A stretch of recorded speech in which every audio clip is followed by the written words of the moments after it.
Hi, I'm going to share with you something today that's kind of personal. The other night, I was over at a friend's house and I kind of jokingly said that autism runs in the family because Steve had done something silly that I felt was lacking some social graces, and I recognized that I tend to do the same thing, and I thought that saying that it runs in the family with me having those issues as well was kind of funny.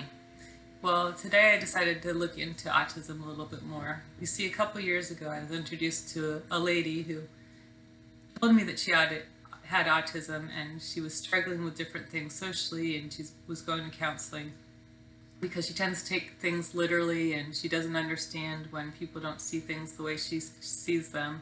And as she was describing what she was experiencing, I thought, that sounds just like me.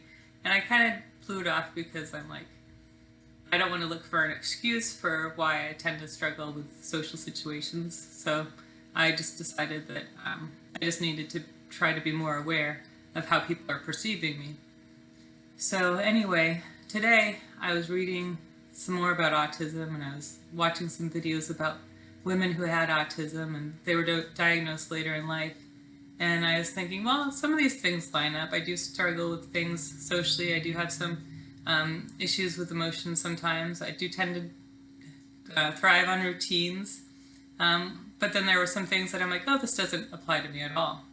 One thing that autistic people often have is something called stimming, which is self-stimulation. They might rock regularly like this, or they might, as kids, they would spin all the time. And I'm like, well, I don't have any of that.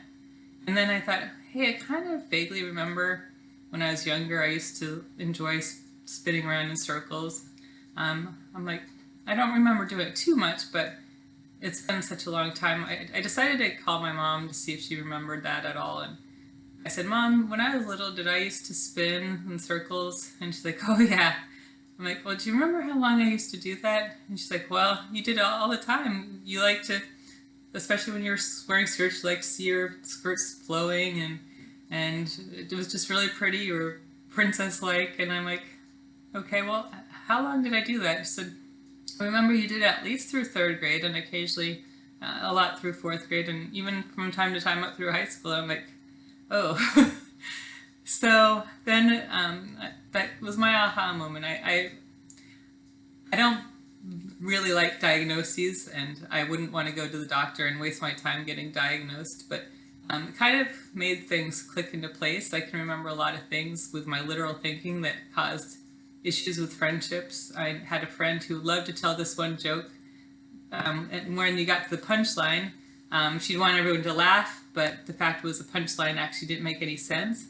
And she always got frustrated with me because she'd want them to believe that it actually made sense, and I hated people being in the dark, so I always gave up the fact that the joke was not true, and it drove her nuts. But I just couldn't help myself. I didn't want anyone to be in the dark. I was so literal. And I remember one time her saying, oh, I have goosebumps right now. It's a great time to shave. And I'm like, I don't understand, because I don't like to shave when I have goosebumps because it gives me a razor burn. And I didn't understand at all about sarcasm.